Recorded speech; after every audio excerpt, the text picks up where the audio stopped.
Nakakita ka na rin ba ng puno ng mulberry? Isang klase ng munting puno na tumutubo din maging dito sa atin sa Pilipinas. Nagtataglay ng mga maliliit na bunga na masarap at higit sa lahat ay masustansya. Subalit ilan pa lamang sa atin ang nakaalam na ang munting punong ito pala ay nag-uumapaw din sa maraming gamit at pakinabang na dala. Lalo na nga sa mayroong mga karamdamang iniinda katulad ng sakit sa puso, diabetes, cancer, panlalabo ng paningin, ubo, lagnat, at maging problema sa blood sugar level. Kaya naman marapat na alam mo ito dahil hindi lamang pala ang bunga nito ang makakain mo, bagkus pati rin pala ang dahon, katawan at bulaklak nito. Pero bago tayo magpatuloy, kung bago ka pa lamang dito sa ating channel, ay huwag mong kalimutan na pindutin ang subscribe button at ang notification bell at mag-follow ka na rin sa ating Facebook page upang lagi kang updated sa aking mga bagong uploads. Ang mulberry o muros ay isang punong halaman buhat sa pamilya ng Moraceae, gaya ng langka at fig. Nagtataglay ito ng bilugang patilos na dahon at bunga na kulay puti o light yellow kapag hilaw pa at itim naman o pula kung mahinog na mayroong matamis at maasim na lasa. Kadalasan nga itong kinakain bilang prutas, ginagawang jellies, jam, pies at pwede ring gawing gulaman. Subalit ilan pa lamang sa atin ang nakababatid na maging ang mga bulaklak pala nito ay maaaring kunin at gawing gulay o di kaya naman ay sangkap na gulay sa mga lutuin. Samantalang ang mga dahon naman ito ay pinaniniwalaang mahusay sa mayroong lagnat at mayroong ubo. Makatutulong din sa pagpapapayat ang pagkonsumo ng mulberry. At dahil mayaman nga ito sa antioxidant katulad ng flavonoids, anthocyanin, vitamin C, vitamin K at iron, kaya naman mainam din itong pampalinaw ng ating mga mata. Makatutulong din ito sa pagpapanatili ng normal at mababang level ng ating blood sugar na magiging sanhi ng pagkakaroon ng diabetes. Ang resveratrol naman itong tinataglay ay mahusay pala sa pagpapanatili ng magandang daloy ng dugo at mahusay sa kalusugan ng ating puso. Nakapagpapaganda din ito sa kalusugan ng ating tiyan o daloy ng metabolismo. At ayon pa nga sa pag-aaral, ay maaaring makatulong ito upang makaiwas tayo sa maagang pagkakaroon ng mga cancer o mga cancer cells. Kaya naman kung sakali na mayroon ngang ganitong puno sa inyong lugar ang iyong makita, bakit hindi mo ito subukang tikman? Masarap, masustansya, at marami pang pakinabang na dala. At higit sa lahat, ang mga bulaklak pala nito ay magugulay pa. Ikaw, nakatikim ka na ba ng prutas na mulberry? O nakakita ka na ng puno nito? Sana ay may bago kang natutunan sa videong ito. Iwan ka naman ng comment sa comment section sa ibaba. I-like at i-share mo na rin para naman sa kaalaman ng iba.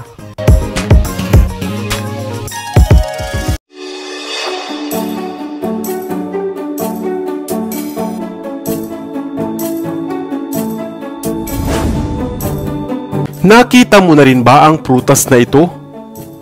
Isang kakaibang uri ng prutas na ani mo ay duhat at sadyang napakarami palang gamit at mainam na panlunas.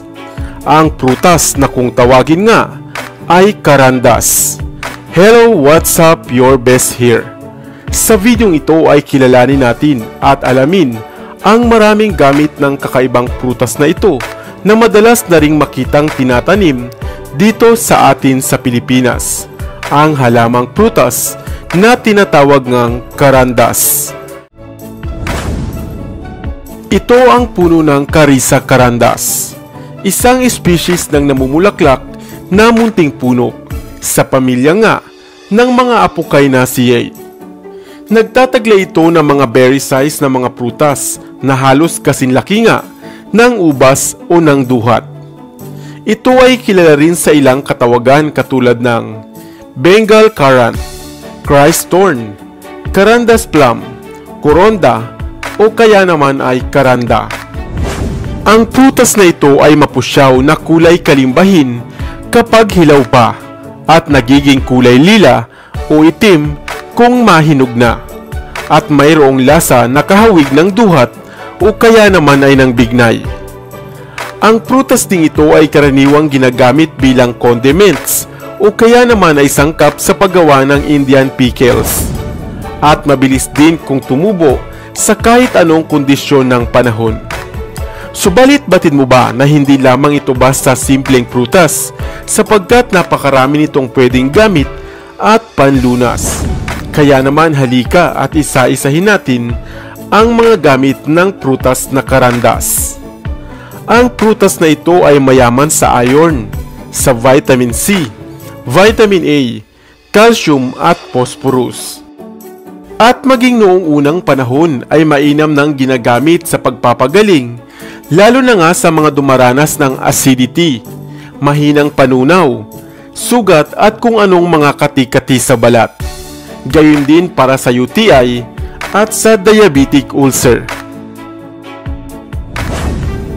Ang pinakuluang mga dahon ganito ay mainam na pamawi sa mayroong lagnat, sakit ng tiyan at sakit ng tenga.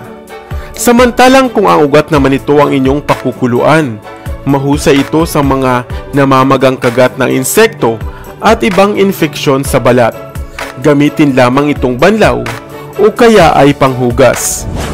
Ang prutas naman ito ay mayaman sa pectin at maaaring gamiting garnish o alternatibo sa mga cherry kung gumagawa kayo ng cakes. Sa panahon nga ng colonial British sa India, ito ay madalas nilang gawing jelly, jams at mga palaman sa tinapay at ginagawa ring flavor syrup. Maaari mo rin itong i-blender at gawing fruit shake o kaya naman ay juice. Maaari ring ipakain ang prutas na ito upang ma-improve ang kondisyon ng inyong utak. At napakahusay rin para sa ating puso upang mapalakas nito ang ating mga cardiac muscle at upang makaiwas tayo sa mga karamdamang kaugnay sa puso. At ang simple mo lamang pagkonsumo ng prutas na ito ay makatutulong na rin sa iyo upang mapanatiling masigla ang inyong atay. Lalo na nga kung kayo ay parating umiinom ng alak. Isang pag-aaral rin ang nagpatunay na isang mabisang antioxidant ang prutas na ito at mahusay sa ating kidney at bilang pangkalahatan ay mainam na immune system booster. Kaya naman maswerte nga kung meron kang tanim ng puno na ito dahil ngayon ay alam mo na marami pala itong pwedeng pagkagamitan. Ikaw, nakakita ka na rin ba ng prutas na ito? Ano ang tawag nito sa inyong lugar? Sana ay may bago kang natutunan sa videong ito. Iwan ka naman ng comment sa comment section sa ibaba. I-like at i-share mo na rin para naman sa kaalaman ng iba. Dito na sa Best TV, tayo ay matuto. Utak mapuno ng bagong kaalaman. Dito na sa Best TV, tayo ay lumibot. Lihim na mundo ay ating matuklasan. Dito yan sa Best TV. Dito yan sa Best TV. Dito yan sa Best TV. Sapagkat ang mga laki may alam. Dito yan sa Best TV. Tara bes, sabay-sabay tayo na matuto. Pagkat dito sa mundo lamang ang siyang marunong. Ating utak salina ng panibagong dunong. Mga bagay na sa buhay ay makakatulong.